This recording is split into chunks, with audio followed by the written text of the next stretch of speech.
Hello friends, Radhe Radhe. आज मी तुमच्यासाठी हे सोया कबाब बनवणार आहे. हे पहा, अगदी सुंदर होतात हे सोया कबाब. आपण चला हे बनवूया. कोथिंबीर थोडीशी कट करून घेते मी. हे सोयाबीन मी थोडेसे पाण्यात उकळून घेतलेले आहेत. मिरच्या ह्या 3च घेतलेल्या आहेत. मुलं जास्त स्पायसी खात नाही. थोडंसं लसूण, थोडंसं आलं हे आपण मिक्सरमधून काढून घ्यायचे आपल्याला. हे सोयाबीन जास्त बारीक नाही. आणि हा मोठा बटाटा एक घेतलेला आहे मी उकडून. हे आपण सोयाबीन यामध्ये टाकून घेऊया, बटाट्यामध्ये मिक्स करून. त्यामध्ये आपण ओवा आणि जिरे यांची पूड घालूया टेस्टसाठी. चवीपुरतं मीठ घालूया थोडंसं. हे पहा. आणि नंतर आपण ही बारीक चिरलेली कोथिंबीर त्यावर घालून घेऊया.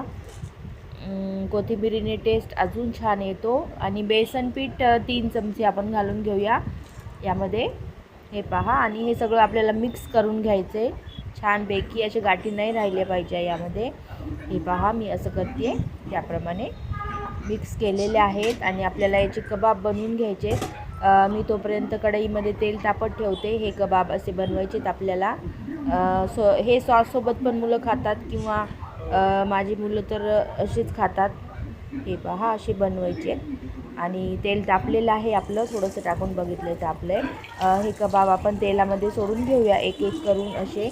आणि लगेच आपल्याला हे हलवायचे नाही आहेत, नाहीतर हे वितळतील तेलामध्ये. हे अजून परत एकदा आपण टाकून घेऊया तेलामध्ये.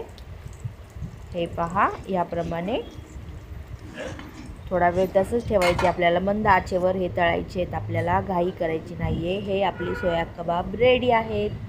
Bye bye.